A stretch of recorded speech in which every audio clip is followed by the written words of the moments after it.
നമ്മുടെ കർത്താവും രക്ഷിതാവുമായ മിശിഹാ തമ്പുരാൻ്റെ അരുമ ശിഷ്യനും ശ്ലീഹന്മാരുടെ തലവനും ആയ പരിശുദ്ധ പത്രോസിൻ്റെ നാമധേയത്തിൽ സ്ഥാപിക്കപ്പെട്ടിരിക്കുന്ന ഈ വിശുദ്ധ ദേവാലയത്തിൻ്റെ മധ്യത്തിൽ ഈ ദേശത്തെ ആദ്യത്തെ കോർപ്പിസ്കോപ്പായും ഈ പള്ളിയുടെ വികാരിയുമായ വന്യ തോമസ് ടി കോർപ്പിസ്കോപ്പ അച്ഛൻ്റെയും ഈ പരിശുദ്ധ ദേവാലയത്തിൻ്റെ അസിസ്റ്റൻ്റ് വികാരിയായ വന്യ ഷിനോദച്ചൻ്റെയും അനുഗ്രഹാശീർവാദത്തോടുകൂടി ഈ വിശുദ്ധ ദേവാലയത്തിൽ കൂടിയിരിക്കുന്ന എല്ലാ ദൈവമക്കളെയും ഞാൻ എൻ്റെ നമസ്കാരം അറിയിക്കുന്നു. വളരെ ഭാരിച്ച ഹൃദയത്തോടെ, വളരെ വിഷമത്തോടെ കഴിയുന്ന ഒരു കാലഘട്ടമാണ് ഈ കാലഘട്ടം. പ്രത്യേകിച്ചും പ്രവാസികളും പരദേശികളുമായ ഇന്ത്യക്കാരെ സംബന്ധിച്ചോളം ഈ നാട്ടിൽ ഇപ്പോൾ അപ്രതീക്ഷിതമായ സംഭവങ്ങളുടെയും അതിയായ ദുഃഖത്തിൻ്റെയും കാലങ്ങൾ പോലെ കടന്നു പോകുകയാണ് ജീവിതം. ഇവിടെ നമ്മുടെ ജീവിതം വളരെ ക്ഷണികവും വളരെ വേദന നിറഞ്ഞതുമാണ് എന്ന് നമുക്ക് അനുഭവിച്ചറിയുന്ന ഒരു കാലഘട്ടം പോലെ നമുക്ക് അനുഭവപ്പെടുകയാണ് ഈ കാലങ്ങളിലെ സംഭവങ്ങൾ. പലരും നമ്മളിൽ നിന്ന് തന്നെയും കൊഴിഞ്ഞു പോകുന്നു. കേൾക്കാൻ വിഷമമുള്ളതും അതുപോലെ നമുക്ക് സഹിക്കാൻ വിഷമമുള്ളതുമായ സംഭവങ്ങൾ കാണുകയും കേൾക്കുകയും ചെയ്യുന്നു. അങ്ങനെ ക്ഷണികമായ ഈ ജീവിതത്തിൻ്റെ കാലഘട്ടത്തിൽ നമുക്ക് ആശ്വാസമായിട്ട് എന്ത് കിട്ടും, എന്താണ് നമുക്കുള്ളത് എന്ന് ഈ അവസരത്തിൽ നമ്മൾ ചിന്തിക്കുന്നത് നന്നായിരിക്കും. പരിശുദ്ധ പത്രോസ് അപ്പോസ്തലൻ തൻ്റെ 1-ാം ലേഖനത്തിൻ്റെ 1-ാം അധ്യായം 24-ാം വാക്യത്തിൽ ഇങ്ങനെ പറയുന്നു. അദ്ദേഹം അത് സങ്കീർത്തനം 103, 15, 16 വാക്യങ്ങളിൽ നിന്നും കോട്ട് ചെയ്തതും അതുപോലെ തന്നെ നമ്മുടെ മഹത്വമുള്ള പ്രവാചകനായ യെശയ്യാവ് തൻ്റെ 40-ാം അധ്യായത്തിൻ്റെ 6, 7, 8 വാക്യങ്ങളിൽ പറഞ്ഞതുമായ ആ സത്യം ഒന്നുകൂടി ആവർത്തിച്ച് നമ്മളെ ഓർമ്മപ്പെടുത്തുകയാണ്. സർവ്വജഡവും പുല്ല് പോലെയും അതിൻ്റെ ഭംഗി പുല്ലിൻ്റെ പൂ പോലെയുമാകുന്നു. പുല്ല് വാടി പൂ കൊഴിഞ്ഞ് അത് ഇല്ലാതെയാകും. കർത്താവിൻ്റെ വചനം എന്നേക്കും നിലനിൽക്കും. ഒരു കാര്യം കൂടെ, നമ്മൾ പറയുന്ന ഈ കാര്യങ്ങൾ ശ്രദ്ധിക്കണം. അതേസമയം ഇപ്പോൾ അത് നോട്ട് ചെയ്യാൻ പോയാൽ നമുക്കത് എഴുതാനും ശ്രദ്ധിക്കാനോടെ ഉള്ള സൗകര്യങ്ങൾ അല്ലെങ്കിൽ കഴിവ് കുറഞ്ഞു വരും. അതുകൊണ്ട് ഇപ്പോൾ ഞാൻ പറയുന്ന കാര്യങ്ങൾ ഞാൻ പറഞ്ഞു തീരുന്നവരെയും ആരും എഴുതിയെടുക്കരുത്, കംപ്ലീറ്റ് ശ്രദ്ധിക്കുക. അതിന് പുറമെ നോട്ട് ആവശ്യമാണെന്ന് തോന്നുന്നവർക്ക് അത് പിന്നീട് നൽകാനായിട്ടുള്ള സംവിധാനം നമ്മുടെ വിൽസൺ അവറുകൾ ഉണ്ടാക്കിയിട്ടുണ്ട്. അദ്ദേഹം നോട്ട് കുറിക്കുകയോ ഞാൻ അദ്ദേഹത്തിൻ്റെ നോട്ട് കുറിക്കുകയോ ചെയ്യും. അത് കഴിഞ്ഞിട്ട് ആവശ്യമുള്ളവർക്ക് അതിൻ്റെ നോട്ട് തരും. ഞാൻ നിവൃത്തിയോടത്തോളം ബ്രീഫ് ചെയ്യാൻ നോക്കുകയാണ്. അതുകൊണ്ട് നമ്മുടെ ഈ ജീവിതം വളരെ ക്ഷണികമാണ്. ഇവിടെ വെച്ച് നമ്മൾക്ക് സമാധാനവും സന്തോഷവും പ്രാപിക്കുന്നതിന് ഒരൊറ്റ മാർഗമേ ഉള്ളൂ. കർത്താവായ യേശുവിലേക്ക് നോക്കുക. അവനിലേക്ക് നോക്കിയവർ പ്രകാശിതരായി. ഞാൻ വീണ്ടും ഒന്നുകൂടെ ഓർമ്മിപ്പിക്കട്ടെ. ഇതേ വാക്യം തന്നെ നമ്മുടെ യാക്കോബ് ശ്ലീഹ വേറൊരു ഭാഷയിൽ പറയുകയാണ്. നിങ്ങളുടെ ജീവൻ എങ്ങനെയുള്ളത്, ഇന്ന് കാണുന്നതും നാളെ മറഞ്ഞു പോകുന്നതുമായ ആവിയല്ലോ. അദ്ദേഹത്തിൻ്റെ ലേഖനം, യാക്കോബിൻ്റെ ലേഖനം 4-ാം അധ്യായത്തിൻ്റെ 14-ാം വാക്യം.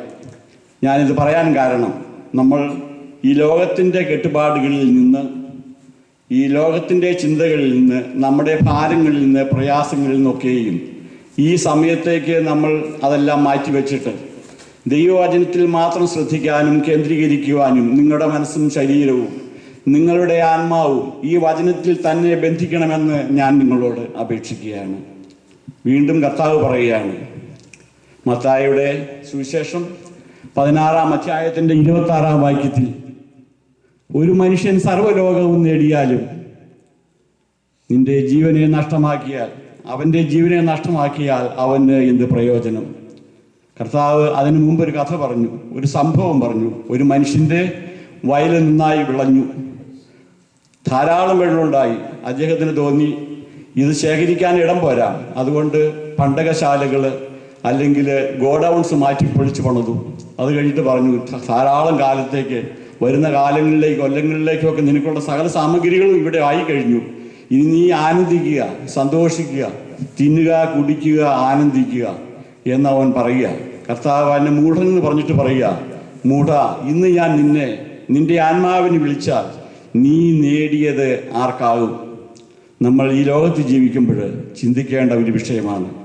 വീണ്ടും കർത്താവ് ഒന്നുകൂടെ പറഞ്ഞു, അധ്വാനിക്കുന്നവരും ഭാരം ചുമക്കുന്നവരുമേ നിങ്ങൾ എൻ്റെ അടുക്കൽ വരുവീൻ. മത്തായി തന്നെ 11-ാം അധ്യായത്തിൻ്റെ 28-ാം വാക്യം. നമ്മൾ അധ്വാനിക്കുകയാണ്, ഭാരം ചുമക്കുകയാണ്. ആവശ്യമുള്ള ഭാരങ്ങളുണ്ട്, ആവശ്യമില്ലാത്ത ഭാരങ്ങളുണ്ട്, ആവശ്യമില്ലാത്ത വറീസ് ഉണ്ട്, ആവശ്യമുള്ള വറിയുണ്ട്. വറി ഒന്നും തന്നെ ആവശ്യമില്ലാത്തതാണെന്ന് കർത്താവ് ഇതിനെ നമ്മളോട് പറഞ്ഞിട്ടുണ്ട്, പഠിപ്പിച്ചിട്ടുണ്ട്. പിന്നെ അച്ഛൻ പറഞ്ഞതുപോലെ നമ്മുടെ കർത്താവിൻ്റെ സന്നിധിയിലിരിക്കുമ്പോൾ നമ്മൾ കൂടുതൽ ശ്രദ്ധിക്കുകയും നമ്മുടെ മനസ്സിനെ ഏകാഗ്രപ്പെടുത്തുകയും സ്വന്തം അറിവുകൊണ്ട് നമുക്കൊന്നും കഴിയില്ലെന്ന് കർത്താവ് പറഞ്ഞിട്ടുണ്ട്. വളരെ ശ്രദ്ധിച്ച് നമ്മൾ മനസ്സിലാക്കേണ്ട ഒരു കാര്യമാണ്. നമ്മളിൽ പലരും വിചാരിക്കുന്നത് നമ്മൾ ശ്രദ്ധിച്ചു കഴിഞ്ഞാൽ, മനസ്സുകൊണ്ട് ബുദ്ധിമുട്ടി കഴിഞ്ഞാൽ, ചിന്തിച്ചു കഴിഞ്ഞാൽ പലതും നമുക്ക് ലഭിക്കുമെന്നാണ്. ദൈവത്തിൻ്റെ വചനം it is impossible to understand by human power alone. വളരെ വ്യക്തമായിട്ട് അത് നമുക്ക് മനസ്സിലാക്കാൻ സാധിക്കും. The concept itself is beyond the comprehension of human power, human ability, human understanding. Then there is a reasonable question, then how we can understand God? But there is a way. There is a way to understand God. There is a way to experience God. That is only through Jesus Christ, only through the Heavenly Father. കർത്താവ് ഒരു കാര്യം വ്യക്തമാക്കി പറയുന്നുണ്ട്, പിതാവിന് ആർക്ക് വെളിപ്പെടുത്തി കൊടുക്കുന്നുവോ അവനല്ലാതെ ആരും പുത്രനെ അറിയുന്നില്ല. അതുപോലെ പുത്രൻ ആർക്ക് വെളിപ്പെടുത്തി കൊടുക്കുവാൻ ഇച്ഛിക്കുന്നുവോ അവനുമല്ലാതെ ആരും പുത്രനെയും അറിയുന്നില്ല. അതുകൊണ്ട് നമ്മൾ ദൈവത്തെ അറിയാൻ വേണ്ടിയിട്ട് ദൈവത്തിൻ്റെ സന്നിധിയിൽ ചെല്ലേണ്ടിയിരിക്കുന്നു. If somebody is thinking that I can understand God and he is exercising his brain and he is getting a God, then that God won't be a real God. That God is an inferior God.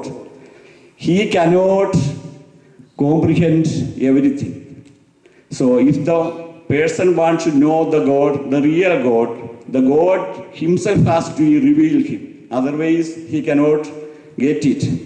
That God is the God. That God is the powerful God. That God is the omnipresent God. That God is the almighty God. That God has to reveal how much this person need to get it and how much he can receive him. That is decided by the living God. So don't try to understand God with your own ability, your own intellect. So depend on God. Before that, one thing also we have to remember, because we have to become humiliated. We have to become humble. We have to become very humble. And not only that, we have to be pure in heart. We have to be very pure in heart. Not only that too, we have to have firm belief. വിശ്വാസം കൂടാതെ ദൈവത്തെ അറിയാനാവില്ല. അതും നമ്മൾ ഓർത്തിരിക്കേണ്ടതാണ്. ഞാൻ ഇതെല്ലാം പറയുന്നതിൻ്റെ ഒറ്റ ഉദ്ദേശമുള്ളൂ, നിങ്ങളെ ബാഹ്യ ലോകത്തിൽ നിന്ന് ഇതിലേക്ക് ആകർഷിക്കാൻ വേണ്ടിയിട്ടാണ്. ഈ പള്ളിയുടെ അന്തരീക്ഷത്തിൽ നിന്ന്, ഈ ദൈവവചനത്തിൻ്റെ അന്തരീക്ഷത്തിൽ നിന്ന് നിങ്ങളുടെ ഹൃദയങ്ങൾ മാറിപ്പോകരുത്. നിങ്ങൾ ചഞ്ചലിക്കരുത്. നിങ്ങൾ മിശിഹായിൽ തന്നെ, മിശിഹായുടെ സ്നേഹത്തിൽ തന്നെ, കുരിശിലെ സ്നേഹത്തിലേക്ക് മടങ്ങി വരണം. അത് നിങ്ങളുടെ ഭാവനയിൽ, നിങ്ങളുടെ ചിന്തയിൽ, നിങ്ങളുടെ ഹൃദയത്തിൽ, നിങ്ങളുടെ ആത്മാവിൽ ഒക്കെയും ഉണ്ടായിരിക്കാൻ നമുക്ക് പ്രാർത്ഥിക്കാം. പ്രാർത്ഥിച്ചുകൊണ്ടിരിക്കുക, പരസ്പരം പ്രാർത്ഥിക്കുക. ഒരുത്തന് വേണ്ടി മറ്റൊരുവൻ പ്രാർത്ഥിക്കണമെന്നാണ് യാക്കോബ് ശ്ലീഹ പറഞ്ഞിരിക്കുന്നത്. ഞാൻ ഒന്നുകൂടെ പറയട്ടെ, ഇത് കർത്താവ് വെളിപ്പെടുത്തുന്ന ആർക്കാ? ബുദ്ധിമാന്മാർക്കാണെന്നല്ല പറഞ്ഞ്. നമ്മുടെ ലൂക്കോസിൻ്റെ സുവിശേഷം 10-ാം അധ്യായത്തിൻ്റെ 22-ാം അധ്യായത്തിൽ കർത്താവ് വലിയൊരു കാര്യം പഠിപ്പിക്കുന്നുണ്ട്. കർത്താവ് തൻ്റെ 72 അറിയിപ്പുകാരെ കർത്താവ് തൻ്റെ സുവിശേഷ പ്രവർത്തനത്തിന് പരസ്യ ശുശ്രൂഷയ്ക്ക് പോകുന്നതിന് അല്പം മുമ്പേ ഈരണ്ടീരായിട്ട് 70 പേരെ അയച്ചു. അവർക്ക് അധികാരം കൊടുത്തു. ഭൂതങ്ങളുടെ മേൽ അധികാരം കൊടുത്തു, രോഗങ്ങളുടെ മേൽ അധികാരം കൊടുത്തു. അങ്ങനെ ശുശ്രൂഷയ്ക്കുള്ള അധികാരങ്ങൾ അവർക്ക് കൊടുത്തു. അവർ സന്തോഷത്തോടെ മടങ്ങി വന്നു. ഭൂതങ്ങൾ ഞങ്ങൾക്ക് കീഴടങ്ങുന്നുണ്ട് കർത്താവ് എന്ന് സന്തോഷത്തോടെ പറഞ്ഞു. അപ്പോൾ കർത്താവ് ഒരു കാര്യം പറഞ്ഞു. സാത്താൻ ആകാശത്ത് നിന്ന് മിന്നൽ പോലെ വീഴുന്നത് ഞാൻ കണ്ടു. 10-ാമത്തെ വാക്യമാണത്. സാത്താൻ ആകാശത്തിൽ നിന്ന് മിന്നൽ പോലെ വീഴുന്നത് ഞാൻ കണ്ടു. എന്നിട്ട് പറയാണ്, ഭൂതങ്ങൾ നിങ്ങൾക്ക് കീഴ്പ്പെടുന്നതിലല്ല, സ്വർഗസ്ഥനായ പിതാവിൻ്റെ സന്നിധിയിൽ, അല്ലെങ്കിൽ സ്വർഗത്തിൽ നിങ്ങളുടെ പേരുകൾ എഴുതപ്പെട്ടിരിക്കുന്നത് കൊണ്ടാണ് നിങ്ങൾ സന്തോഷിക്കേണ്ടത്. 21-ാമത്തെ വാക്യത്തിൽ കർത്താവ് വീണ്ടും പറയുന്നത് എങ്ങനെയാണ്? ഈ ലൂക്കോസ് ആദ്യം തുടങ്ങുക, കർത്താവ് ആത്മാവിൽ നിറഞ്ഞവനായിട്ട് ആനന്ദിച്ച് പറഞ്ഞു എന്തെന്നാൽ, പിതാവേ, നീ ജ്ഞാനികൾക്കും വിവേകികൾക്കും മറച്ച് ശിശുക്കൾക്ക് വെളിപ്പെടുത്തിയിരിക്കൊണ്ട് ഞാൻ നിന്നെ സ്തുതിക്കുന്നു.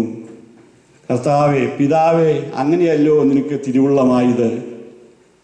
അപ്പോൾ എന്താ, ആർക്കാ വെളിപ്പെടുത്തത്? ജ്ഞാനികൾക്കും വിവേകികൾക്കുമല്ല. ഈ 72 പേര് ജ്ഞാനികളും വിവേകികളുമായിരുന്നില്ല. കർത്താവ് തൻ്റെ സുവിശേഷത്തിൻ്റെ പ്രവാചകന്മാരായിട്ട് നിശ്ചയിച്ച് ഏർപ്പെടുത്തിയ 12 ശിഷ്യന്മാരും പണ്ഡിതന്മാരായിരുന്നില്ല, എളിയവരായിരുന്നു, അറിവില്ലാത്തവരായിരുന്നു. അറിവുണ്ടാക്കി കൊടുക്കുകയത്. കർത്താവ് ഇവിടെ പറഞ്ഞൊരു കാര്യം നമ്മൾ മനസ്സിലാക്കണം. ഏതാ? പണ്ഡിതന്മാർക്കും ജ്ഞാനികൾക്കും വിവേകികൾക്കും ഒന്നുമല്ല, ശിശുക്കൾക്കാണ് വെളിപ്പെടുത്തിയത്. ശിശുക്കൾ എന്ന് പറഞ്ഞാൽ എന്താ? ശിശുക്കളെ പോലെ നിർമ്മലരായവർക്ക്. ശിശുക്കളും ഉൾപ്പെടും കേട്ടോ. ശിശുക്കൾക്കുള്ള വിശേഷത എന്താണെന്നറിയാവോ? ഞാൻ ആദ്യം പറഞ്ഞതുപോലെ അവർക്ക് കാപട്യമില്ല, നിർമ്മലതയാണ് അവർക്കുള്ളത്. അതുപോലെ അവർക്ക് അഹങ്കാരമില്ല. അവർക്ക് അഹങ്കാരം, നിഗളം എന്ന് പറഞ്ഞതില്ല. വീണ്ടും എന്താ അവർക്കുള്ളത്? എന്ത് പറഞ്ഞാലും അവർ വിശ്വസിക്കും. അപ്പോൾ വിനയം, വിശുദ്ധി, വിശ്വാസം, ഇത് മൂന്നും കൂടാതെ നമുക്ക് ദൈവത്തെ അറിയാനോ ദൈവത്തെ അനുഭവിക്കാനോ ദൈവത്തിൻ്റെ രഹസ്യങ്ങളും ദൈവത്തിൻ്റെ മഹിമയും മനസ്സിലാക്കുവാനോ കഴിയുകയില്ല എന്നുള്ളത് സത്യമായ, വിശുദ്ധമായ, ഏറ്റവും കാതലായ അപ്പസ്തോലിക പഠിപ്പിക്കലുകൾ ഒന്നാണ് എന്ന് നാം ഓർക്കണം. ഞാനിങ്ങനെ പറഞ്ഞു പോയാൽ നമ്മുടെ സമയം പോകും. അതുകൊണ്ട് ഞാൻ ഇന്ന് നിങ്ങളോട് ഒരുമിച്ച് നിങ്ങളുടെ സന്നിധിയിൽ, ദൈവത്തിൻ്റെ സന്നിധിയിൽ, പരിശുദ്ധ ഈ ദേവാലയത്തിൻ്റെ അന്തരീക്ഷത്തിൽ ബഹുമാനപ്പെട്ട കോർബിസ്കോപ്പ അച്ഛൻ്റെയും ശ്രീ ജോസഫ് അച്ഛൻ്റെയും സന്നിധാനത്തെങ്കിൽ എൻ്റെ സഹോദരങ്ങളും വാത്സല്യ സ്നേഹിതരുമായ നിങ്ങളോട് ഒരുമിച്ച് ചിന്തിക്കുവാനും ധ്യാനിക്കുവാനും ആഗ്രഹിക്കുന്ന വേദഭാഗം പരിശുദ്ധ പൗലോസ് അപ്പോസ്തലൻ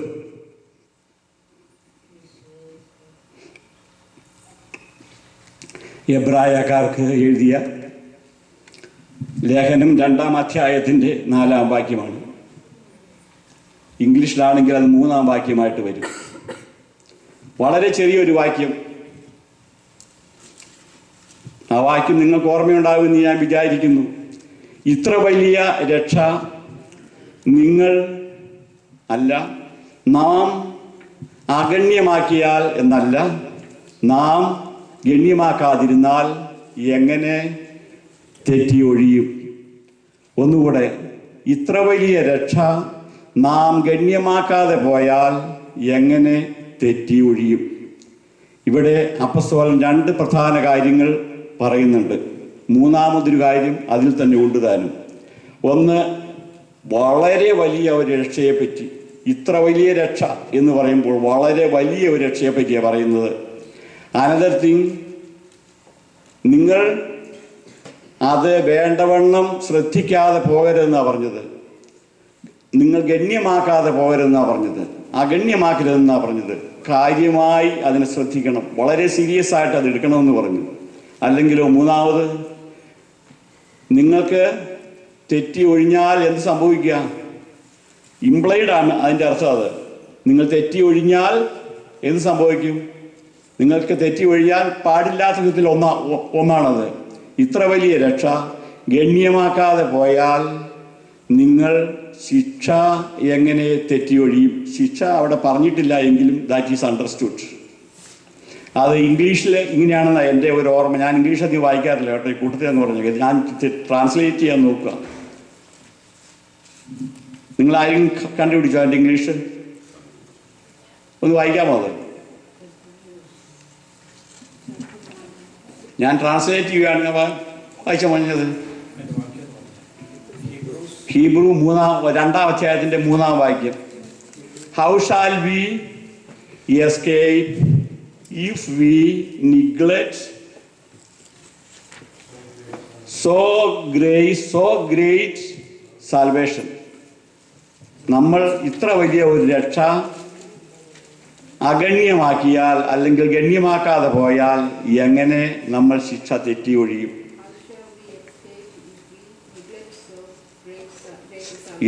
അപ്പോൾ ഇത്രയും വലിയ ഒരു രക്ഷയാണത്. ഈ രക്ഷ, അതിൻ്റെ പശ്ചാത്തലമാണ് നമ്മൾ സത്യത്തിൽ ഒന്നുകൂടെ ചിന്തിക്കേണ്ടത്.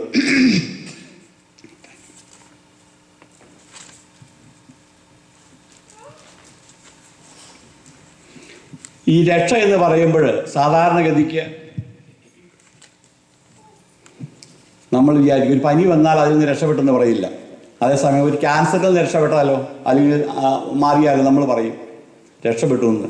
അപ്പോൾ അത്ര ഭയങ്കരമായ ഒന്നിൽ നിന്ന്, ഒരു സംഭവത്തിൽ നിന്ന്, ഒരു വീഴ്ചയിൽ നിന്ന്, ഒരു അപകടത്തിൽ നിന്ന്, ഒരു തിന്മയിൽ നിന്നൊക്കെ നമ്മൾ രക്ഷ പ്രാപിക്കുമ്പോഴാണ് രക്ഷ എന്ന പദത്തിനൊരു മീനിങ് ആയിട്ട് വരുന്നത്.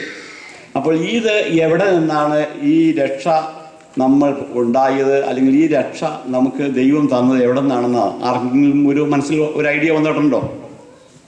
എന്നാൽ നമുക്ക് ഈ രക്ഷയുടെ പിന്നിലുള്ള ആ ശിക്ഷയുടെ അവസ്ഥ അല്ലെങ്കിൽ ആ വലിയ ആപത്തിൻ്റെ അവസ്ഥ എന്തായിരുന്നു എന്ന് നമുക്കൊന്ന് പരിശോധിക്കേണ്ടതുണ്ട്. ഇനി നമ്മൾ പോകുന്ന കുറച്ച് സമയത്തേക്ക് ഒരു പക്ഷേ ഒരല്പം ഇൻറ്ററാക്റ്റീവ് മൂഡിലായിരിക്കും നമ്മൾ ഈ വിഷയം കൈകാര്യം ചെയ്യുക. അതുകൊണ്ട് ഒരുപക്ഷെ ഞാൻ ചോദിക്കുന്ന ചോദ്യങ്ങൾക്ക് ഉത്തരം പറയാനായിട്ട് നിങ്ങൾ തയ്യാറാവണം കേട്ടോ. നമുക്ക് ഈ രക്ഷയുടെ പിന്നിലുള്ള ആ വലുതായ ആ അപകടാവസ്ഥ എന്താണെന്ന് മനസ്സിലാക്കാൻ വേണ്ടിയിട്ട് നമുക്ക് നമ്മുടെ ഉൽപ്പത്തി പുസ്തകം 1-ാം അധ്യായത്തിൻ്റെ ഏതാനും വാക്യങ്ങൾ നമ്മൾ പഠിച്ചേ മതിയാവൂ, ചിന്തിച്ചേ മതിയാവൂ. കർത്താവ് ലോകത്തിൻ്റെ അല്ലെങ്കിൽ ഈ ബ്രഹ്മാണ്ഡ ഘടാകത്തിൻ്റെ ഈ യൂണിവേഴ്സിൻ്റെ സൃഷ്ടികർമ്മം നടത്തിയത് 5 ദിവസം കണ്ടാണ്, മനുഷ്യൻ്റെ കൈസ് ഒഴിച്ച്. അവിടെയെല്ലാം 1, 2, 3, 4, 5 ദിവസങ്ങളിൽ എന്ത് പറഞ്ഞു കർത്താവ്? ഉണ്ടാകട്ടെ എന്ന് പറഞ്ഞു, ഉണ്ടായി. അതേസമയം 6-ാം ദിവസം മനുഷ്യനെ സൃഷ്ടിക്കാൻ സമയത്തേക്ക് ദൈവം അവിടെ ഒരു ചെറിയ കോൺഫറൻസ് കൂടി. നാം എന്ന് പറയുമ്പോൾ ദൈവം പറയാ, നാം എന്ത് ചെയ്യണം? നമ്മുടെ രൂപത്തിലും സാദൃശ്യത്തിലും നമുക്ക് മനുഷ്യനെ സൃഷ്ടിക്കാം. അപ്പോൾ ഒന്നിൽ കൂടുതൽ ദൈവമുണ്ട് എന്നൊരു ധ്വനി അവിടെ ഒന്നുമില്ല. അത് ഒന്നിൽ കൂടുതൽ ദൈവമായിട്ട് അല്ല കേട്ടോ. ഏകദൈവത്തിൻ്റെ 3 പേഴ്സണാലിറ്റി അവിടെ പ്രത്യക്ഷമായി നമ്മളെ കാണിച്ചു തരിക. അപ്പോൾ ദൈവത്തിൻ്റെ സാദൃശ്യത്തിലും സ്വരൂപത്തിലുമാണ് മനുഷ്യനെ നിർമ്മിച്ചത് എന്ന് നമുക്ക് 26-ാം വാക്യത്തിൽ മനസ്സിലാവും. അതോടൊപ്പം തന്നെ 2-ാം അധ്യായത്തിൻ്റെ 27-ാം വാക്യം നമ്മൾ വായിക്കുമ്പോൾ നിലത്തെ പൊടി കൊണ്ട് അവൻ മനുഷ്യനെ ഉണ്ടാക്കി. അതിനുശേഷം എന്ത് ചെയ്തു? മനുഷ്യനെ ഉണ്ടാക്കി അവൻ്റെ മൂക്കിൽ ജീവശ്വാസം ഊതി അവൻ ജീവനുള്ള ദേഹിയായി തീർന്നു. അപ്പോൾ എന്ത് സംഭവിച്ചു? നിലത്തെ പൊടി കൊണ്ട് ദൈവം മനുഷ്യനെ മെനഞ്ഞുണ്ടാക്കി. അത് കഴിഞ്ഞ് അവൻ്റെ മൂക്കിൽ ജീവശ്വാസം ഊതി അവൻ ജീവനുള്ള ദേഹിയായി തീർന്നു. അപ്പോൾ എന്തെല്ലാം സംഭവിച്ചു മനുഷ്യനിൽ ഇപ്പം എന്തെല്ലാം കാര്യങ്ങളായി? ഒന്ന് പറയാമോ ആർക്കെങ്കിലും? ധൈര്യമായിട്ട് പറഞ്ഞോ. ഇപ്പോഴത്തെ ക്ലാസ് പോലെയാ. മണ്ണ് കൊണ്ട് ഒരു ശരീരം ഉണ്ടാക്കി, സമ്മതിച്ചു. അത് കഴിഞ്ഞോ ജീവശ്വാസം ഊതിയപ്പോൾ എന്ത് സംഭവിച്ചു? ജീവനുണ്ടായി.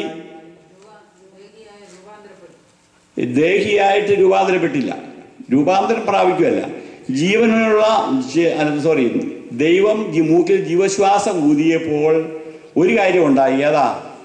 ജീവനുണ്ടായി. അത് കഴിഞ്ഞിട്ട് എന്തായി? മനുഷ്യൻ ജീവനുള്ള ദേഹിയായിട്ട് തീർന്നു. ദേഹി എന്ന് പറഞ്ഞാൽ എന്താ? ശരീരമല്ല. ദേഹി എന്ന് പറഞ്ഞാൽ ദേഹമുള്ളത് എന്തോ അത് ദേഹിയ. ഈ സന്ദർഭത്തിൽ ദേഹമുള്ളത് ആരാ? മനുഷ്യനാ. അപ്പോൾ മനുഷ്യന് 3 ഫാക്ടേഴ്സായി. ഒന്ന് ദേഹമായി, അവൻ ജീവനായി, ശ്വാസോച്ഛ്വാസം നടത്തുന്ന പാർട്ടിയായി ജീവനുള്ളത്.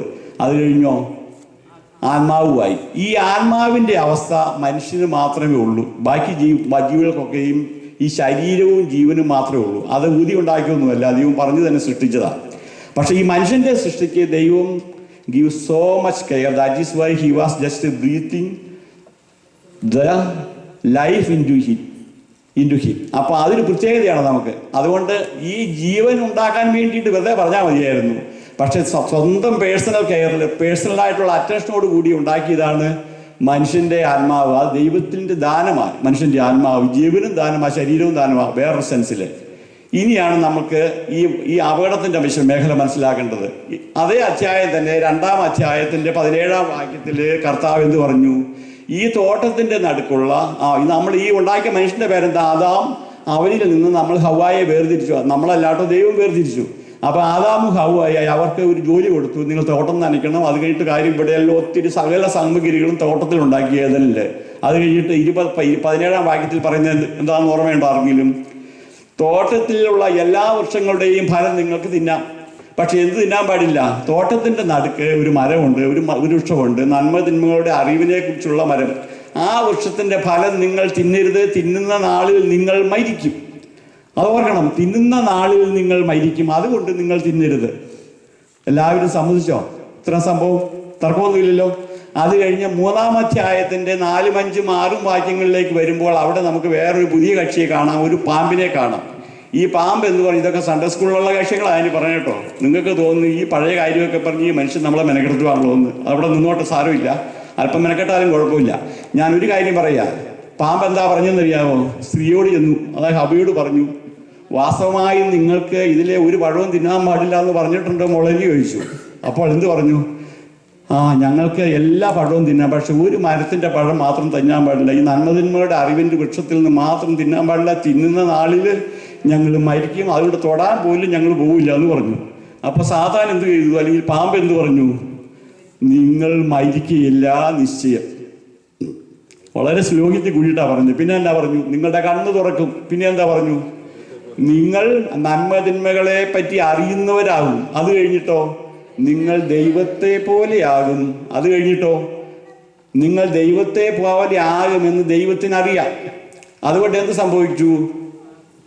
അതുകൊണ്ട് ആണ് നിങ്ങളെ ഇത് തിന്നരുതെന്ന് പറഞ്ഞത്.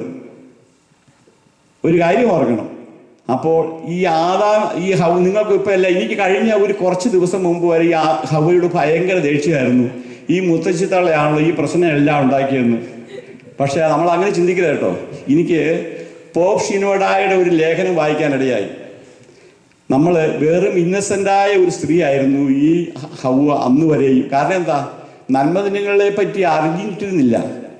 ഒരു കൊച്ചുകുട്ടിയുടെ 2 or 3 വയസ്സുള്ള ഒരു കൊച്ചുകുട്ടിയുടെ നൈർമല്യവും വിശുദ്ധിയും എല്ലാം ആ മുത്തശ്ശിക്കുണ്ടായിരുന്നു, ആ സ്ത്രീക്കുണ്ടായിരുന്നു, ഹവ്വയ്ക്കുണ്ടായിരുന്നു. അതിൻ്റെ അടുത്ത് വന്ന ഈ വേല നടത്തുന്നത്, ഈ വഞ്ചന നടത്തുന്നത്. അത് കഴിഞ്ഞ് ഇവൾ ഒന്നുകൂടെ നോക്കി, അതിന് പഴത്തെ നോക്കി, മനോഹരമാണ്, തിന്നാൻ നല്ലതാണെന്ന് തോന്നി, കാണുവാൻ അതിലും ഭംഗിയാണെന്ന് തോന്നി. അതിനേക്കാൾ ഉപരി ജ്ഞാനം പ്രാപിക്കുകയും ചെയ്യാം, പിന്നെ ദൈവത്തെ പോലെ ആവുകയും ചെയ്യാം. ഇപ്പോൾ ഈ 3 വയസ്സുള്ളൊരു കൊച്ചിനോട് ദൈവത്തെ പോലെ ആവാനുള്ള ഒരു പണി പറഞ്ഞു കൊടുത്തു കഴിഞ്ഞാൽ അവരെ ചെയ്തു പോകില്ലേ? അപ്പോൾ ആ ഒരു സഹതാപത്തോടുകൂടെ നമ്മൾ ഈ കേസ് കാണണം കേട്ടോ. അല്ലാതെ ഈ പാവമെല്ലാം വലിച്ചു കൂട്ടിയ ഈ തള്ളയാണല്ലോ ഇത്, ആദാമാണല്ലോ നശിപ്പിച്ചല്ലോ എന്ന് വിചാരിക്കരുത്. ചിരിക്കരുത്. നമ്മൾ ചിരിക്കാനാണല്ലോ നമ്മൾ വന്നത് കേട്ടോ. ഒരു കാര്യം പറയട്ടെ. പഴം തിന്നു. അത് കഴിഞ്ഞിട്ട് സ്നേഹത്തോടുകൂടി ഭർത്താവിനും കൊണ്ടു കൊടുത്തു. അത് കഴിഞ്ഞ് അവനും തിന്നു. സംഗതി എല്ലാം മാറി. അവന് നഗ്നത തോന്നി, ഭയം തോന്നി. അവൻ തോട്ടത്തിൽ പോയി ഒളിച്ചു. ഇല കൊണ്ട് ഒരു ഉടുപ്പൊക്കെ ഉണ്ടാക്കി. വൈകിട്ട് ദൈവം വന്നു, എല്ലാം വിഷയമായി. ഇപ്പോൾ ഞാനൊരു ചോദ്യം ചോദിക്കാം, ബാക്കി കാര്യങ്ങൾ അവിടെ കിടക്കട്ടെ. ഇതാണ് വിഷയം. ഈ ആദാം ചെയ്ത തെറ്റെന്താ? വാക്ക് കേട്ടു എന്നുള്ളത് ശരിയായി. അപ്പൊ സംഭവിപ്പിച്ച എന്താ? സൺഡേ സ്കൂളിൽ പഠിപ്പിച്ചാ നമ്മളെ പണ്ട് കാലത്ത് ആദ്യം ഒന്ന് പഠിപ്പിച്ച് അനുസരണക്കേടാണ് അല്ലേ? അനുസരണം, അവൻ്റെ ഒരു ഗുണപാഠവും പഠിച്ചു. അനുസരണം ബലിയേക്കാളും മുട്ടാടുകളുടെ കൊഴുപ്പിനേക്കാളും നല്ലതാണെന്ന് ഞാൻ പഠിച്ചു. അന്ന് ഒരു 10-60 കൊല്ലം മുമ്പാ കേട്ടോ.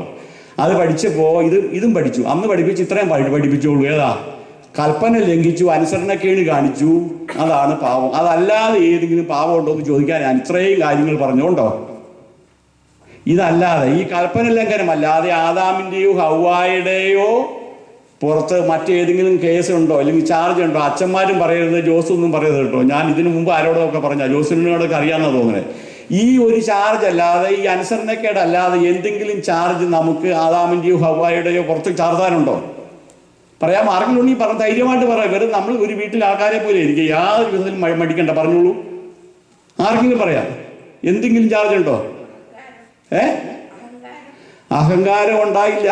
കാരണം അഹങ്കാരം ഉണ്ടായിട്ടില്ല. കാരണം ഇത് തിന്നുന്നുണ്ടെങ്കിലും ദൈവത്തെ പോലെ ആവുന്നൊക്കെ പറഞ്ഞു. ആയിട്ടില്ലേ? ആയിട്ടൊന്നുമില്ലേ?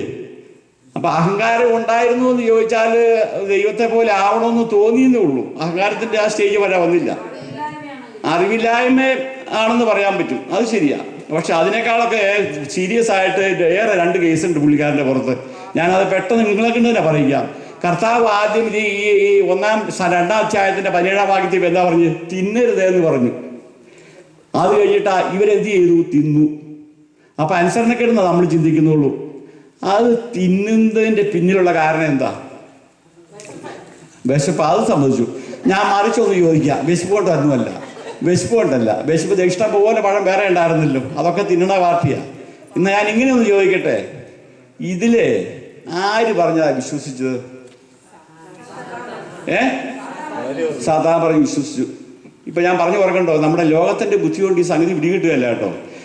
സാത്താൻ പറഞ്ഞ് വിശ്വസിച്ചു എന്ന് പറഞ്ഞാലോ, അതല്ല വിഷയം. വിശ്വാസത്തെ തന്നെ പിടിച്ചു പറ.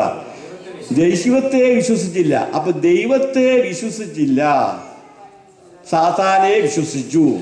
അതോടൊപ്പം നമ്മൾ ആദ്യം തന്നെ അനുസരണക്കേടാ എന്നാ നമ്മൾ പറഞ്ഞ പിടിപ്പിച്ചേടെ എന്നാ? ദൈവത്തെ അനുസരിച്ചില്ല എന്നാ. അതോടൊപ്പം തന്നെ മറുവശം ഓർത്തു, എന്താ അനുസരിച്ചേ? സാത്താനെ അനുസരിക്കുകയും ചെയ്തു. സമ്മതിച്ചില്ലേ? അപ്പോ ദൈവത്തെ അനുസരിക്കാതെ സാത്താനെ അനുസരിച്ചു. രണ്ടാമതോ, ദൈവത്തിൽ വിശ്വസിക്കാതെ, ദൈവം പറഞ്ഞത് വിശ്വസിക്കാതെ, ദൈവം ആരെ ഇവരെ സൃഷ്ടിച്ച് പരിപാലിച്ച് ഈ സകല നന്മയും നമ്മുടെ നമ്മുടെ നമ്മുടെ ഈ ഏതെങ്കിലും കാല് വെച്ചാൽ നമ്മുടെ പഞ്ഞിയേക്കായി സോഫ്റ്റ് ആയിരുന്നു എന്നാണ് പറയുന്നത് പിതാക്കന്മാര്. അത്ര ബ്യൂട്ടിഫുൾ ആയിട്ട് ഈ ലോകത്തിലൊന്നും ആർക്കും അതുപോലെ തോട്ടം ഉണ്ടാക്കാൻ പറ്റുകയില്ല. അതുപോലെ സൗഭാഗ്യകരമായ സുന്ദരവും മനോഹരവുമായ ഒന്നും ഇല്ലായിരുന്നാണ് പറയുന്നത്. അവിടെ ഈ നന്മകളൊക്കെ കൊടുത്ത ദൈവത്തെ വിശ്വസിച്ചില്ല. അത് കഴിഞ്ഞിട്ട് ആരെ വിശ്വസിച്ചു? ഇനി ഒരു കാര്യം അങ്ങോട്ട് അല്പം 2 ചാർജായേ. ഒരു ചാർജോടെ നമുക്ക് കൊടുത്തിട്ടാൽ നമുക്ക് പിന്നെ ഈ വിഷയത്തിലേക്ക് പോകാം. അടുത്ത ചാർജ് എന്താണെന്ന് അറിയാവോ? പാപം ചെയ്തതെന്നൊക്കെ ഇപ്പൊ ആദ്യം തന്നെ ഇപ്പൊ ചെയ്തതെല്ലാം പാവമായല്ലോ. ഈ 2 ചാർജായി പാവം. ഒരു പാവോടെ നമുക്ക് ഇദ്ദേഹത്തിന്റെ പുറത്ത് ചുമത്തണം. പറയാം വേറും ഫ്രീയാ. ഞാൻ ഇവിടെ ഇറങ്ങിയിരിക്കില്ല, ഇവിടെ കേട്ടല്ലോ. ശരിയാണല്ലോ പറഞ്ഞേ. ഒരു ചാർജോടെ പറഞ്ഞേ. ഇതൊന്നുമല്ല. ഞാനൊരു കാര്യം പറയട്ടെ. ഞാൻ ഇപ്പോൾ ഈ ക്ലൂ വേണം. നിങ്ങൾക്കൊക്കെ ഇപ്പോൾ TV കാണുന്നവരായിരിക്കുമല്ലോ പേര്, അതുകൊണ്ട് ക്ലൂ വരണം. അപ്പോൾ ക്ലൂ പറയാൻ പോവുക. കർത്താവായ യേശു ക്രിസ്തു ആ ശ്ലീഹന്മാരോടൊരു കാര്യം പറഞ്ഞു, നിങ്ങൾ എന്നെ സ്നേഹിക്കുന്നുവെങ്കിൽ എൻ്റെ കൽപ്പന പ്രമാണിക്കും. ഇപ്പോൾ ഇതിൽ നിന്ന് നിങ്ങൾക്കൊരു ക്ലൂ കിട്ടിയോ? അപ്പൊ ആരെ സ്നേഹിച്ചു? അപ്പോൾ ആ കാരണം എന്താ? സാത്താന്റെ കൽപ്പന അവർ അനുസരിച്ചല്ലേ? അപ്പോൾ സംഗതി എന്തായി? ദൈവത്തെ സ്നേഹിച്ചു കൊണ്ടിരുന്ന പാർട്ടി ഇപ്പോൾ സാത്താനെ സ്നേഹിക്കുക. ഈ കാര്യം നിസാരം പഴം പറിച്ച് തിന്നുകൊള്ളൂ, അതവിടെ കിടക്കട്ടെ. അപ്പൊ ചാർജ് 3 അല്ലേ? ചാർജ് 3 എല്ലാവരും സംബന്ധിച്ചല്ലോ. അനുസരണക്കേട് അന്ന് പറഞ്ഞാൽ പോരാ, ദൈവത്തെ അനുസരിക്കാതെ പിശാചിനെ അനുസരിച്ചു. അത് കഴിഞ്ഞിട്ട് വിശ്വാസത്യാഗം സംഭവിച്ചു. ദൈവത്തെ വിശ്വസിക്കാതെ സാത്താനെ വിശ്വസിച്ചു. ദൈവസ്നേഹത്തിൽ നിന്ന് അകന്ന് അവൻ എന്ത് ചെയ്തു? സാത്താനെ സ്നേഹിച്ചു. ഇത് കഴിഞ്ഞിട്ട് ഇതിന്റെ ഇപ്പൊ ഈ സംഭവം എല്ലാം നടത്തി കഴിഞ്ഞപ്പോ എന്താ സംഭവിച്ചെന്നറിയാവോ? ഈ 3 കാര്യങ്ങൾ പ്രധാനമായിട്ട് നടന്നു കഴിഞ്ഞപ്പോ എന്നാ സംഭവിച്ചേ? അതൊന്നുമല്ല. കർത്താവ് എന്നാ പറഞ്ഞിരുന്നേ? തിന്നുന്ന നാളിൽ നീ. അപ്പോൾ എന്ത് സംഭവിച്ചു? മരിച്ചു. അപ്പൊ സത്യം പറഞ്ഞു കഴിഞ്ഞാൽ ആദാമും ഹവ്വായും മരിച്ച അവസ്ഥയാ, ദൃശ്യമായിട്ടല്ല. അവൻ മരിക്കില്ല എന്ന് പറഞ്ഞത് physically he is not going to death എന്നാ പറഞ്ഞത്. അത് അവൻ മറച്ചു വെച്ചു.